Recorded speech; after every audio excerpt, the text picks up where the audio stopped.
पांडवों के पावन प्रसंग का, जीवन चरित्र का कथन श्रवण करके प्रभु के चरणारविंद की भक्ति, जिसमें प्रधानता होती तितिक्षवा, सहनशील होना, भक्तों के चरित्र से भक्त के हृदय में सहनशीलता बढ़ती है।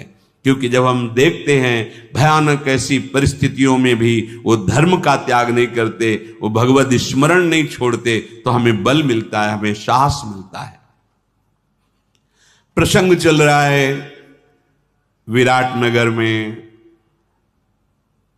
भगवान श्री कृष्ण बलराम बड़ा वैभव लेकर आए हुए हैं। महाराज द्रौपदी के पिता द्रुपद बहुत सी सेना और वैभव के साथ पधारे हुए, और बहुत से मित्र राजा भी आए हुए हैं। क्योंकि पांडवों का अज्ञातवास पूरा हो गया है, 12 वर्ष का वनवास, 1 वर्ष का अज्ञातवास। अभिमन्यु जी का विवाह उत्तरा जी के साथ हुआ, जिनसे जगत मंगल करने वाले महाभागवत परीक्षित जी का प्रादुर्भाव हुआ। परीक्षित जी से ही श्रीमद् भागवत का श्रवण का भाव प्रकाशित हुआ, भगवान सुखदेव जी ने सुनाया। अभिमन्यु और उत्तरा, इन्हीं की कृपा से समाज को परीक्षित जैसे महान धर्मात्मा राजा का शासन प्राप्त हुआ, जो कलयुग पर भी शासन करने की सामर्थ्य रखते थे।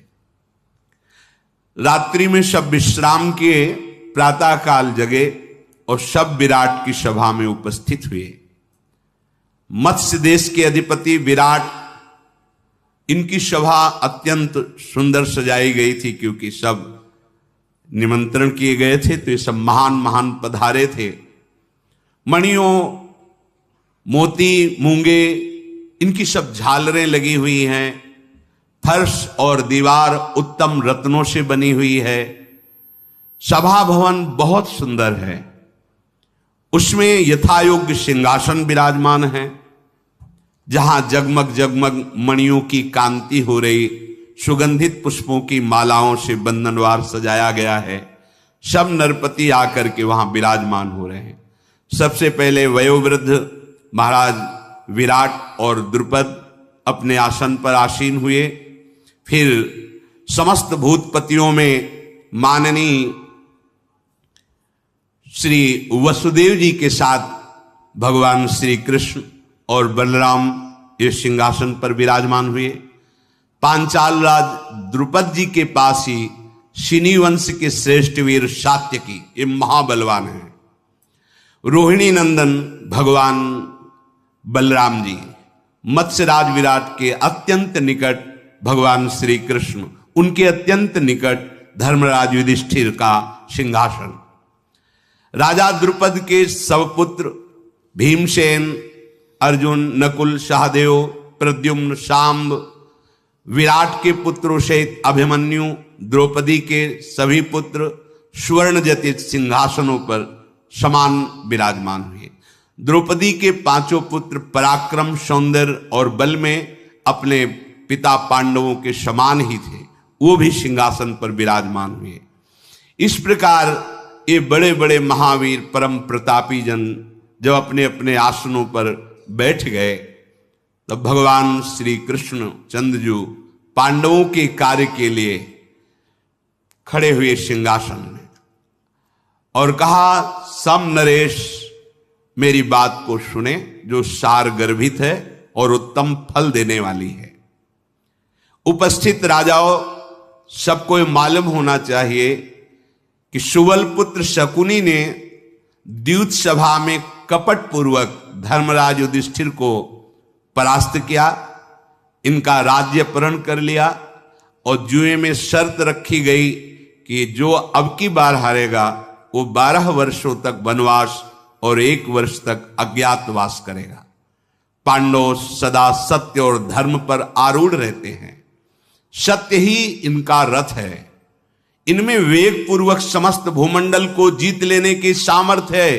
फिर भी इन महावीरों ने, जानते हुए कि मेरे साथ छल कपट किया गया है, 12 वर्ष तक वनवास का दुख भोगा, 1 वर्ष तक अज्ञातवास में, जो इनको नहीं करना चाहिए वो दासत्व करके बड़ा ही उग्र बात है, बड़ी कठोर बात है कि जो चक्रवर्ती सम्राट रहा हो वो एक दास की तरह वहां रहे। 13वां वर्ष इनका पार करना बहुत ही कठिन था। अज्ञात रूप में इन महात्माओं ने हर क्लेश सहते हुए उसको बिताया। अब ध्यान देने योग्य बात है कि अपनी कुल परंपरा से प्राप्त हुई राज्य की अभिलाषा से इन वीरों ने 12 वर्ष का वनवास, 1 वर्ष का अज्ञातवास पूरा किया। अब चाहिए युधिष्ठिर को ये धर्म पूर्वक अपने राज्य पर अधिकार करे। यदि दुर्योधन नहीं देता तो फिर युद्ध करें। आप लोगों का क्या विचार है? या कोई आप ऐसा मार्ग ढूंढें जो धर्मानुकूल हो, न्यायानुकूल हो, यश की वृद्धि करने वाला हो और युद्ध ना हो।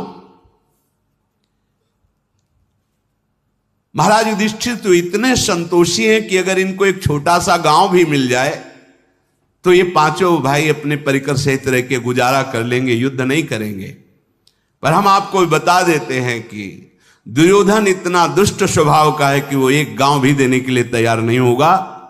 आधे राज्य की तो बात जाने दो। कौरव मिथ्या आचरण करने वाले, छल कपट में प्रवीण, पांडव धर्माचरण करने वाले और सत्य में परम प्रवीण। आप लोगों से बात छिपी नहीं है। धृतराष्ट्र के पुत्रों ने बल और पराक्रम से कभी भी पांडवों को न पराजित किया है, न पराजित कर पाएंगे। सुहृदों सहित राजा युधिष्ठिर की अब भलाई होनी चाहिए, क्योंकि बहुत कष्ट पा लिया। पांडवों ने दूसरे राजाओं को जीत करके बहुत सा वैभव एकत्रित किया था। इनका जीता हुआ धन इनको वापस मिलना चाहिए दुर्योधन से। आप लोग अच्छी तरह जानते हैं कभी अधर्म के द्वारा देवराज इंद्र का पद भी नहीं चाहेंगे महाराज युधिष्ठिर। कौरव इन्हीं के बढ़ाए हुए वैभव से उन्मत्त हो रहे हैं। इसलिए हम सबसे प्रार्थना करते हैं कि आप जो यहां विराजमान बड़े बड़े वयोवृद्ध राजागण हैं, सलाह दीजिए जिससे धर्मराज युधिष्ठिर को पुनः राज्य प्राप्त हो। ये धृतराष्ट्र के पुत्र नम्रता या व्यवहार नहीं जानते। ये पांडवों को मारने का ही फिर प्रयास करेंगे। अगर हम उनसे विनय करें तो वो कमजोर समझकर आक्रमण करेंगे। इसलिए निश्चित उपाय बहुत विचार पूर्वक किया जाए और दुर्योधन का अत्याचार अब पांडवों पर ना हो, ऐसा शासन किया जाए। या फिर शत्रु पक्ष का विचार जानने के लिए आप कोई प्रवीण दूत भेजें। वो दूत जाके वहां अपनी बात रखे महाराज युधिष्ठिर की, फिर उनका क्या विचार है। वो धर्मशील, पवित्रात्मा, कुलीन, सावधान दूत इस बात को समझ के फिर हमें बतावे। वो दूत ऐसा होना चाहिए जो दोष रहित हो, जोश सहित हो, बल होना चाहिए उसमें, दोष नहीं होना चाहिए, और उनके रोष को शांत करने में बल और बुद्धि के द्वारा समर्थ हो। अगर उनसे प्रार्थना की जाए कि आधा राज्य दे दें, युद्ध नहीं होगा, आराम से दुर्योधन हस्तिनापुर में रहें, इंद्रप्रस्थ में महाराज युधिष्ठिर। ये मेरा आप सबके बीच में वचन है, आप इसको सुने और निर्णय करें। भगवान बलदेव जी खड़े हुए और कहा, श्री कृष्ण ने जो कुछ कहा वो धर्मानुकूल है, अर्थशास्त्र सम्मत है। आप लोगों ने सुना, इसी में अजात शत्रु युधिष्ठिर का भी हित है। वो ऐसा करे कि राजा दुर्योधन इन पर प्रसन्न हो जाए, क्योंकि बलराम जी दुर्योधन को बहुत प्यार करते हैं। जैसे अर्जुन पांडवों को भगवान श्री कृष्ण, बलराम जी इधर भी प्यार करते, पर अधिक प्यार दुर्योधन से है। यदि दुर्योधन का विचार जान लिया जाए, भगवान बलराम जी ने कहा, और यहां का संदेश उसके कानों तक पहुंचाया जाए और बहुत विनम्रता से दैन्यता पूर्वक दूत बात करे उनसे जाके, तो मुझे प्रसन्नता होगी और ऐसा लगता है काम बन जाएगा। दूत जाकर वहां कुरुवंश के श्रेष्ठ वीर भीष्म, महानुभाव धृतराष्ट्र, द्रोणाचार्य, अश्वत्थामा, विदुर, कृपाचार्य, शकुन, कर्ण और जो सब धृतराष्ट्र के पुत्र शक्तिशाली हैं, लोक प्रसिद्ध वीर हैं, उनको सभा में बुलाया जाए और जो दूत जाए वो सबको प्रणाम करे, विनय करे, फिर ऐसी बात करे। ये युधिष्ठिर जी जुए का खेल नहीं जानते थे। सुहृदों ने मना किया, फिर इन्होंने क्यों खेला? गांधाराज शकुनी परम खिलाड़ी है जुए का, तो खेल में तो हार जीत तो होती रहती है। जे ही भगवान बलराम जी ऐसा बोले तो द्वारिका से आए हुए परम बलवान नारायणी सेना का प्रधान सेनापति सात्यकी खड़ा हो गया। आपका हृदय क्या दुर्योधन से मिला हुआ है? आपके श्रीमुख से ऐसे वचन शोभा नहीं देते। कोई भी धर्मात्माओं की सभा में ऐसा नहीं बोल सकता। जहां धर्मराज युधिष्ठिर और भगवान श्री कृष्ण विराजमान है, ऐसे दोषपूर्ण वचन आपको नहीं बोलने चाहिए। सात्यकी वहीं का है, नारायणी सेना का सबसे बड़ा महाबली योद्धा है। भाइयों सहित कुंती नंदन युधिष्ठिर बिल्कुल जुए में प्रीति नहीं करते और ना इस खेल के रहस्य को जानते थे। ये कौरव जानते थे, ये शकुनी जानता था। अगर धर्म पूर्वक विजय प्राप्त करना था तो युद्ध क्षेत्र में आते। महाराज युधिष्ठिर को आज्ञा दिलवाई गई धृतराष्ट्र से, छल कपट पूर्ण उनके साथ जुआ खेला गया। क्या इसमें दुर्योधन का दोष नहीं, शकुनी का दोष नहीं, क्या धृतराष्ट्र का दोष नहीं? 12 वर्ष से वनवास, 1 वर्ष से अज्ञातवास वो भोग रहे हैं, ये धर्मयुक्त है?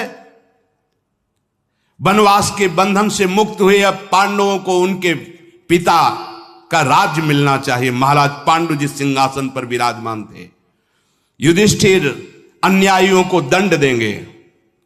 ये दीन बन करके जाना, प्रणाम करना, भीख मांगना, हाथ फैलाना, ये वीरों का काम, धर्मात्माओं का काम नहीं है। अवधि पूरी हो गई है 13 वर्ष की। अब हम ये घोषणा करते हैं कि एक बार दूत भेजो और केवल वो संदेश वाक बनकर जाए और बताए, या तो आधा राज्य नहीं तो युद्ध। ये सब दैन्यतापूर्ण बात नहीं। भीष्म, द्रोण, विदुर ये बड़े बड़े धर्मात्मा हैं जिनके सामने अधर्माचरण हुआ है और पांडवों को कष्ट मिला है। यदि वो अभी बुद्धि शुद्ध करके और युधिष्ठिर के अनुसार चले तो क्षमा हो सकता है, नहीं सबको दंड मिलेगा। बड़े बड़े पर्वत भी जैसे वज्र का वेग नहीं सहन कर सकते, ऐसे मैं सात्यकी हूं, मेरा प्रहार त्रिभुवन में कोई सहन, वह है ऐसा वीर, नारायणी सेना का प्रधान सेनापति है। कौरव दल में ऐसा कौन वीर है जिस समय मैं खड़ा हो जाऊं और गांडीव धनुषधारी अर्जुन और चक्रधारी श्री कृष्ण, तो कौन है ऐसा इनके सामने टिक सके? मुझे ये सलाह बिल्कुल पसंद नहीं आई। द्रौपदी को कीर्ति बढ़ाने वाले ये पांडवों के 5 पुत्र महाबली हैं। ऐसे महाबलियों की मां का जो अपमान हुआ है, सुभद्रा कुमार अभिमन्यु अकेले परास्त कर सकता है कौरवों को। ये शकुनी सहित दुर्योधन के पास जाओ, प्रणाम करो, नमस्कार करो और भिक्षा की तरह मांगो, ये बिल्कुल सलाह नहीं। अरे आताताई हैं, शत्रु हैं, इनसे याचना करने में पाप है। पांडुपुत्र युधिष्ठिर जो अभिलाषा करेंगे उसकी पूर्ति हम करेंगे। भगवान श्री कृष्ण ने जो कहा वही ठीक है। सात्यकी की बात सुनकर सारी सभा खड़ी हो गई और उनकी बात का अनुमोदन किया। वयोवृद्ध महाराज द्रुपद ने कहा, तुम्हारा सत्य कहना है सात्यकी, संदेह नहीं ऐसा ही होगा। दुर्योधन मधुर व्यवहार से राज्य कभी नहीं देगा। अपने पुत्र में आसक्त रहने वाले धृतराष्ट्र दुर्योधन का ही अनुसरण करेंगे, पांडवों का नहीं। भीष्म और द्रोणाचार्य अधीन है दुर्योधन के। शकुनी और कर्ण ये मूर्खतावश दुर्योधन का ही साथ देंगे। बलदेव जी का कथन मेरी भी समझ में नहीं आया। मैं जो कुछ कहने जा रहा हूं उसको ध्यानपूर्वक सुना जाए। धृतराष्ट्र का पुत्र दुर्योधन मधुर भाषा, नम्रता, प्रणाम ये नहीं जानता है। ऐसे के सामने ऐसा व्यवहार करना पापपूर्ण होगा। मृदु व्यवहार वाला, स्वभाव वाला नहीं है दुर्योधन। इसलिए उस पापी दुर्योधन के प्रति मृदु वचन बोलना, मानो गधे के प्रति हाथ जोड़कर कोमलतापूर्ण व्यवहार करना, ऐसा साबित होगा। पापी एवं मूर्ख मनुष्य कभी मृदु वचन से नहीं समझता। अगर उसके सामने हाथ जोड़कर मृदु वचन बोला जाए तो वो समझता है कि ये दीन है, ये हीन है। कोमलता का वर्ताव करने पर समझता है ये मेरे बल से भयभीत हो गया है। इसलिए मैं जो आपके सामने प्रस्ताव रखने जा रहा हूं, ध्यानपूर्वक सुने। महाराज द्रुपद ने कहा, हमारा शीघ्रगामी दूत शल्य, धृष्टकेतु, जयसेन, समस्त के राजकुमारों के पास जाए। मुझे पता है मेरी सभा में भी गुप्तचर दुर्योधन के बैठे होंगे और थे, क्योंकि बहुत सावधान था। वो जब ही ये बात सुनेगा तो बहुत से राजाओं को युद्ध का निमंत्रण पहले देगा, और राजाओं की पद्धति होती है जिसका पहले निमंत्रण पहुंच गया उसी के साथ वो हो जाते हैं। मुझे लगता है कि दुर्योधन के पास दूत बाद में भेजा जाए, पहले राजाओं को निमंत्रण किया जाए, क्योंकि ये जहां गुप्तचर उसको बताएंगे वो तुरंत पहले सेना के लिए निमंत्रण भेजेगा राजाओं के पास। शल्य आदि जो बड़े बड़े महाबली राजा हैं, शीघ्रगामी घोड़े से दूत जाएं, उनको निमंत्रण दें। भगदत्त के पास भी अमित मौजा, उग्र, हार्दिक, कृतवर्मा, अंधक, दीर्घ प्रज्ञ, ये जो बड़े बड़े बलवान राजा हैं, महाराज युधिष्ठिर की तरफ से निमंत्रण युद्ध का उनके पास पहले पहुंच जाए। इन सबके पास रण निमंत्रण अगर पहले पहुंच गया तो अपने पक्ष में हो जाएंगे, नहीं तो दुर्योधन निमंत्रण देगा तो उसके पक्ष में होना पड़ेगा। ये बात सबको अच्छी लगी। फिर पहले उनको निमंत्रण, फिर एक हम अपने राज्य का वयोवृद्ध, ज्ञानवद, विद्वान ब्राह्मण भेजेंगे धृतराष्ट्र के पास। वो सभा में दुर्योधन से क्या कहेगा, शांतुनंदन भीष्म जी से क्या कहेगा, धृतराष्ट्र से क्या संदेश मिलेगा, वो बड़ी प्रवीणता से वार्ता करने वाला होगा। उसे हम सब समझा देंगे। भगवान श्री कृष्ण खड़े हो गए और कहा, महाराज द्रुपद की बात परम सत्य है, ऐसा ही किया जाए। इसी से अमित तेजस्वी पांडुनंदन राजा युधिष्ठिर का अभीष्ट कार्य सिद्ध होगा। हम लोग सुनीति से चलने वाले हैं, अतः हमें सबसे पहला कार्य करना चाहिए कि जितने भी बलवान राजा हैं उनको रण निमंत्रण दे देना चाहिए। जो धर्म के विपरीत आचरण करता है वो मूर्ख माना जाता है, और कभी मूर्ख विजय को प्राप्त नहीं होता। इस समय हम और आप सब विवाह उत्सव में आए हुए हैं, विवाह कार्य संपन्न हो गया है, इसलिए पहले तो हम विदा मांगते हैं और अपनी पुरी को जाते हैं। आप जो महाराज द्रुपद ने कहा वो कार्य करें, सबके पास निमंत्रण भेजें, फिर सबसे बाद में हमें संदेश दें कि क्या हुआ। दुर्योधन न्याय के अनुसार यदि शांति स्वीकार करेगा तो आनंद में रह करके हस्तिनापुर का वो राजा बना रहे, इंद्रप्रस्थ का राज्य युधिष्ठिर को दे दे। ये धृतराष्ट्रपुत्र यदि घमंड में आकर के हमारा प्रस्ताव नहीं मानेगा तो फिर युद्ध निश्चित है। गांडीव धनवा अर्जुन के कुपित होने पर मंदबुद्धि ये कौरव मंत्री और बंधु बांधवों सहित मारे जाएंगे। तदनंतर राजा विराट ने सेवक वृंद और बांधवों सहित वृष्णि कुल नंदन भगवान श्री कृष्ण का सत्कार करके उन्हें द्वारिका जाने की विदाई दी। प्रभु श्री कृष्ण अपने परिकर सहित द्वारिका चले गए। युधिष्ठिर जी ने जैसा द्रुपद सभा में बोले थे वैसा ही प्रारंभ किया। बड़े बड़े राजाओं के पास शीघ्रगामी घोड़ों में बैठकर दूतों को भेजा निमंत्रण के लिए। पांचाल राज द्रुपद के संदेश से महाबली नरेश उत्साह में भर करके विराट नगर में उपस्थित होने लगे। धृतराष्ट्र के पुत्रों ने जब गुप्तचरों द्वारा ये सुना कि वहां ऐसा, तो शीघ्रगामी, राजाओं का नियम पहले जिसका निमंत्रण पहुंच, वो पहले ही बड़े बड़े राजाओं के पास निमंत्रण भेज दिया। कौरव तथा पांडवों के उद्देश्य से अलग अलग निमंत्रण पाकर के राजा लोग कुछ हस्तिनापुर में, कुछ विराटनगर में एकत्रित होने लगे।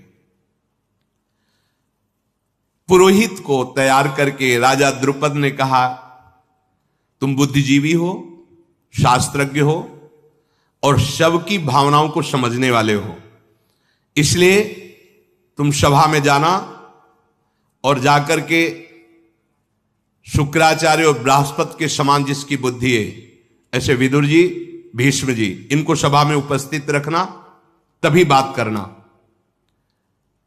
कुंती पुत्र पांडुनंदन युधिष्ठिर का आचार विचार उनसे भी नहीं छुपा और अपने से भी नहीं छुपा, इसलिए धृतराष्ट्र को संबोधन करके बताना कि आपके आज्ञा के अनुसार उन्होंने इतना कष्ट सहा है, अब आपको आधा राज्य कम से कम वापस कर देना चाहिए।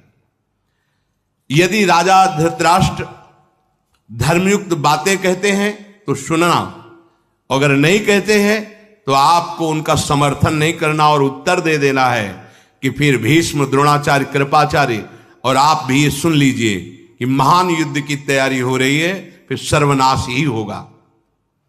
वहां जाने का आपका प्रयोजन है धर्मराज की तरफ से स्पष्ट धर्म का दर्शन कराना और उनकी अधर्म वृत्तियों को पढ़ करके यहां सूचना देना।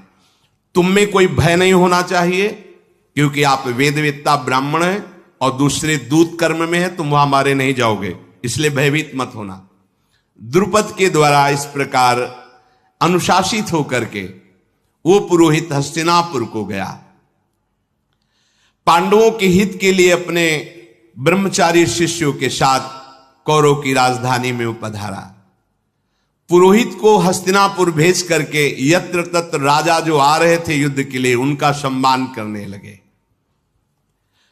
अर्जुन ने सोचा कि दुर्योधन को जो ही सूचना मिलेगी वो द्वारिका पहुंचेगा, प्रभु यहां से चल दिए, मुझे जाना चाहिए। धनंजय द्वारिका की तैयारी की। मधुकुल नंदन श्री कृष्ण और बलभद्र सैकड़ों वृष्णि, अंधक, भोजवंशी यादवों के साथ द्वारिकापुरी पहुंच चुके थे। राजा दुर्योधन को जब गुप्तचरों द्वारा पांडवों की इन चेष्टाओं का पता लगा और यह पता लगा कि भगवान विराटनगर से द्वारिकापुरी चले गए हैं, तब उसने वायु के वेग के समान घोड़े पर बैठकर छोटी सी साथ में अंगरक्षक सेना लेकर द्वारिकापुरी की यात्रा की। कुंती कुमार पांडुनंदन अर्जुन भी उसी दिन द्वारिकापुरी में पहुंच चुके। ये दुर्योधन द्वारिका में पहुंच करके पता लगाया तो प्रभु अपने शयन गृह में शयन कर रहे थे। तब ये सोए हुए भगवान द्वारिकाधीश के समीप गया और एक आसन प्रभु के सिरहने घसीट करके वहां बैठ गया। आसन को, सिंहासन को प्रभु के सिरहाने, अभिमानी है ना, सिरहाने रख लिया। उनके सिरहाने की ओर सिंहासन रख करके बैठ गया। उसी समय किरीटधारी महाबली अर्जुन प्रवेश हुए, देखा प्रभु शयन कर रहे हैं तो हाथ जोड़े हुए चरणों में सर झुकाए हुए खड़े रहे। वो सिंहासन में पीछे बैठा। इतना अंतर है। जब प्रभु जगे तो जो जग के उठेगा तो सबसे पहले सामने दृष्टि जाती है, तो देखा हाथ जोड़े हुए चरणों के पास अर्जुन खड़े हैं। जे ही जगे तो दुर्योधन ने पीछे से कहा, प्रणाम, मैं भी आया हूं। तब प्रभु ने देखा कि वो पीछे सिंहासन पे। हाँ, तो आप दोनों के आगमन का कारण? दुर्योधन ने कहा, माधव, पांडवों के साथ हमारा युद्ध होगा, पक्का है, क्योंकि मैं मानने वाला नहीं हूं और मैं आपसे सहायता मांगने आया हूं। आपको मैं और अर्जुन दोनों एक ही जैसे प्यारे हैं, मुझे पता है। मधुसूदन, मैं आपको प्रणाम करता हूं और आपको अपने पक्ष में लेने के लिए आया हूं। देखो, आप श्रेष्ठ पुरुष का आचरण करना भगवान को सिखा रहा है। श्रेष्ठ पुरुष का आचरण करना, सबसे पहले जो आता है उसकी बात मानी जाती है, और मैं यहां सबसे पहले आया हूं, बाद में ये अर्जुन आए हैं। जनार्दन, इस समय आपको सत्पुरुषों की बात से तनिक भी विचलित नहीं होना चाहिए, भगवान को समझा रहा है। आपकी, यद्यपि मैं जानता हूं कि अर्जुन के प्रति प्रियता है, पर मैं पहले आया हूं, इसको आप देखते हुए मेरा पक्ष आप स्वीकार करेंगे। भगवान श्री कृष्ण ने कहा, दुर्योधन इसमें संदेह नहीं कि आप पहले आए होंगे, पर मेरी दृष्टि पहले अर्जुन पे पड़ी है, क्योंकि वो सामने खड़े थे। आप पहले आए हैं, मैं इसे नकार नहीं रहा, पर मेरी दृष्टि पहले अर्जुन पर पड़ी है, इसलिए मैं पहले अर्जुन से पूछूंगा, सहायता आपकी भी करूंगा, क्योंकि दोनों आप सहायता के लिए आए हो। शास्त्र आज्ञा है कि पहले जिस पर दृष्टि पड़े वो अधिकारी होता है। दूसरी बात, अर्जुन आपसे छोटे हैं, वो बालक हैं, इस बात से भी पहले अर्जुन की इच्छा पूरी करनी चाहिए। मेरे पास 10 करोड़ भयानक बलशाली गोपगण और विशाल नारायणी सेना है, जो डटकर युद्ध में देवताओं से भी लोहा ले सकती है। एक और तो मेरी नारायणी सेना और 10 करोड़ गोपगण रहेंगे बलवान, और एक तरफ मैं रहूंगा, कोई अस्त्र शस्त्र नहीं ग्रहण करूंगा। अब आप बताओ, दोनों में से कौन क्या लेगा? एक तरफ मैं रहूंगा निहत्था, कोई अस्त्र शस्त्र नहीं, और एक तरफ 10 करोड़ गोप बलवान और नारायणी सेना मेरी रहेगी। दोनों में से अर्जुन बोलो, पहले तुम्हें क्या चाहिए? तुम पहले चुन लो, क्योंकि धर्म के अनुसार मैंने पहले तुम्हें देखा है, और तुम दुर्योधन से छोटे भी हो, इसलिए अधिकार रहे तुम्हारा। बालक का पहले अधिकार होता है अपनी इच्छा की पूर्ति कराना। भगवान श्री कृष्ण के ऐसा कहने पर अर्जुन पुलकित हो गए और कहा, प्रभु मुझे शत्रुहंता नारायणी सेना नहीं, 10 करोड़ गोप नहीं, मुझे सिर्फ आप चाहिए। तुमने सुना है मैं कोई अस्त्र शस्त्र ग्रहण नहीं करूंगा। हां प्रभु, केवल मैं आपको चाहता हूं, आप मेरी तरफ रहेंगे। हे प्रभु, आप जिसकी तरफ हैं, मैं जानता हूं विजय श्री उसी के चरण चूमेगी, क्योंकि आपका एक नाम विजय भी है। दुर्योधन ने कहा, मुझे आप नहीं चाहिए, मुझे सेना चाहिए, जो अस्त्र शस्त्र नहीं ग्रहण करोगे आप नहीं चाहिए, मुझे वो 10 करोड़ गोपगण नारायणी सेना चाहिए। भगवान ने कहा, ऐसा ही वही महाबलशाली नारायणी से जो देवताओं से भी लड़ सकती है। दुर्योधन बहुत प्रसन्न हुआ कि अर्जुन ठगे गए, इनको लेके क्या करेंगे अकेले। वो प्रसन्न हो रहा है कि मैंने बुद्धिमानी की, जो एक अक्षोणी नारायणी सेना भगवान की मांग ली, 10 करोड़ गोपगण महाबली, वो अर्जुन के साथ ये रहेंगे सांवरे सलोने, अस्त्र शस्त्र लेंगे नहीं, इनकी पूजा अर्जुन ही करे, हमें तो युद्ध करने के लिए सेना चाहिए। बड़ा प्रसन्न हुआ और बार बार खुश हो रहा कि अर्जुन ठगे गए। बड़ा भयंकर बल था नारायणी सेना में, सारी सेना को लेकर बहुत प्रसन्न हुआ। इसके बाद बलराम जी के पास गया, प्रणाम किया। बलराम जी ने हृदय से लगाया।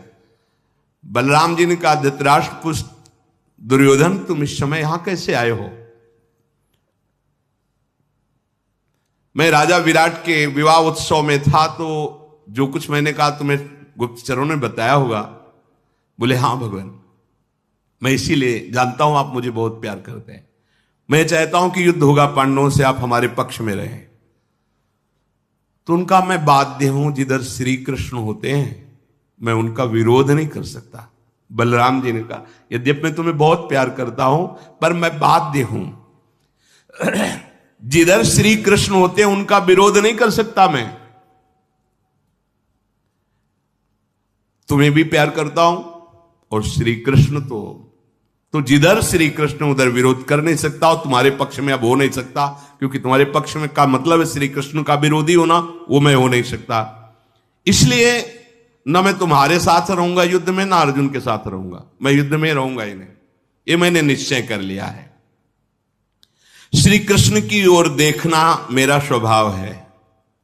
भरतवंश में उत्पन्न जो धर्म युक्त युद्ध होता है उसमें धर्मात्मा की विजय होती, इतना मैं तुम्हें बताए देता हूं। बलराम जी ने दुर्योधन से कहा। दुर्योधन ने प्रणाम किया और थोड़ा उदास उसके मन में था, अगर बलराम जी भी हमारे पक्ष में हो गए तो विजय हो जाएगी, इनका मूसल और हल प्रसिद्ध है। तो थोड़ा उदास होकर पर बड़ा प्रसन्न हुआ कि अर्जुन ठगे गए, द्वारिका से महाबलवान 10 करोड़ गोप और नारायणी सेना, अब हम तो विजय प्राप्त कर लेंगे। दुर्योधन फिर कृतवर्मा के पास गया, 100 अक्षोणी सेना सहित कृतवर्मा को अपने पक्ष में कर लिया। सारी भयंकर सेना साथ लेकर के सुरदों का हर्ष बढ़ाता हुआ हस्तिनापुर की तरफ लौटा। जब दुर्योधन चला गया तो भगवान ने अर्जुन से कहा, क्या समझ करके तुमने ऐसा मुझे मांगा?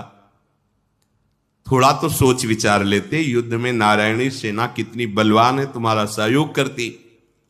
अर्जुन बोले, प्रभु अब हमसे आप छुपाव की बात मत करें, मैं जानता हूं आपके एक इशारे से पूरी सृष्टि का विनाश हो जाता है, सृजन हो जाता है, पालन होता है। प्रभु आप कौन हैं? आपकी कृपा से मैं आपको जानता हूं। प्रभु मुझे सेना का बल नहीं, आपका कृपा कटाक्ष चाहिए। ये बात आपके कृपा से मैं अकेला पूरे विश्व से युद्ध कर सकता हूं, केवल आपका कृपा कटाक्ष चाहिए। यही बात भक्तों की समझ में आती है। एक कृपा कटाक्ष हो जाए, कागभूषुंड जी कहते गरुण जी से, छोटा सा सांप का बच्चा आपको खा जाए, ऐसा उनका कृपा कटाक्ष होता है।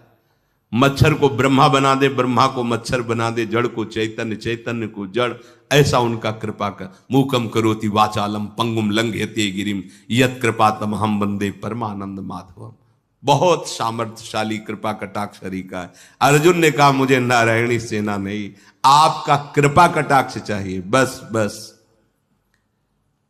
संसार में जिसके साथ आप हैं वही यशस्वी होता है और वही विजयी होता है। ये बात बैठा लो। आप हैं जिसके साथ वही यशस्वी होता है। बिस्तरे सब जग विमल कीरति साधु संगति ना टरे। ये अमृत वचन है।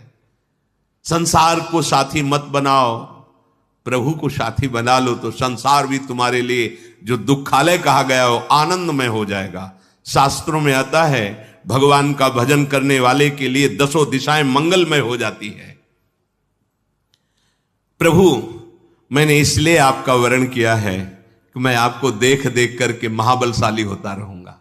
ये आपको देख देख करके, आपका कृपा कटाक्ष प्राप्त करके मेरी आंतरिक अभिलाषा है कि मैं अपने जीवन रथ को आपके हाथ में समर्पित कर दूं, आप उसके सारथी बन जाए। प्रभु ने कहा, चिरकाल की अभिलाषा पूर्ण करूंगा, बाहरी रथ का भी मैं सारथी बनूंगा और तुम्हारे जीवन रथ का भी मैं सारथी बनूं। यही है जीवन का लाभ। अपने जीवन रथ की बागडोर जगत गुरु भगवान श्री कृष्ण के चरणों में दे दो, वो सारथी बन जाएंगे तो इंद्रिय रूपी घोड़े फिर विषयों में नहीं जाएंगे, वो ठीक मार्ग पे चलेंगे। भगवान श्री कृष्ण ने कहा, पार्थ जाओ तुम्हारी विजय हो। सुनो, अभी युद्ध नहीं हुआ है। भगवान क्या कह रहे हैं? अगर भगवान को लिया है तो वो विजय की आशा में वीरों को लेके जा रहा है, और विजय श्री किसके पास हो गई? आ गई। अर्जुन जाओ, अर्जुन शत्रु को परास्त करके विजय प्राप्त करो। और भगवान सच्चिदानंद, इनके वचन अमोघ हैं। हो गई विजय, विजय अब हो गई, युद्ध बाद में होगा। धृतराष्ट्र जी ने पूछा था संजय जी से, संजय मेरे पास 11 अक्षोणी सेना, एक से एक बलशाली, और पांडवों के पास तो 7 अक्षोणी है। वो माना श्री कृष्ण है पर वो अस्त्र शस्त्र तो चलाएंगे नहीं, तो आपको क्या विजय किस पक्ष में लग रही है? मुझे तो लग रहा है मेरा पक्ष बहुत जो 11 कहां 7 कहां 11। और अगर इधर बलवान भी हैं पांडव तो उनको सिखाने वाले द्रोणाचार्य इधर हैं, द्रोणाचार्य गुरु इधर हैं, उनको अंगुली पकड़ के चलाने वाले भीष्म पितामह जी इधर हैं, कृपाचार्य अश्वत्थामा कर्ण आदि बड़े बड़े वीर, विजय किधर है? तो संजय जी ने कहा, महाराज मेरी जो दृष्टि में आ रहा है, क्योंकि दिव्य दृष्टि संपन्न भगवान व्यास देव जी ने संजय जी को किया था कि बैठे बैठे आप पूरा युद्ध का समाचार धृतराष्ट्र को सुनाइए। तो कह रहे थे यत्र योगेश्वरा कृष्णो यत्र पार्थो धनुर्धरा तत् श्री विजयो भूतिर्धुआ नेतिर मतिर्मम। ये नीति भी है और मेरी मति भी ऐसा कह रही है कि जहां श्री कृष्ण महान योगेश्वर और जहां अर्जुन वहीं श्री है, वहीं वैभव है, वहीं विजय मेरी दृढ़ मति है। बस आपकी विजय, आपके परम सुख इन्हीं के चरणों में है, इनका आश्रय ले लो, मान लो। ये मायाकृत बुद्धि भगवान को मानने नहीं देती। अगर मान लिए तो फिर माया है ही नहीं, उसका प्रभाव ही नहीं पड़ेगा। फिर तो एकमात्र भगवान ही भगवान आपके भाव में रह जाएंगे। इसलिए जीवन का परम लाभ है अपने जीवन रथ को भगवान के हाथों में सौंप दो, अर्थात निरंतर नाम जप करते हुए भगवत आश्रित रहो। शेष चर्चा आगे। श्री राधा वल्लभ लाल।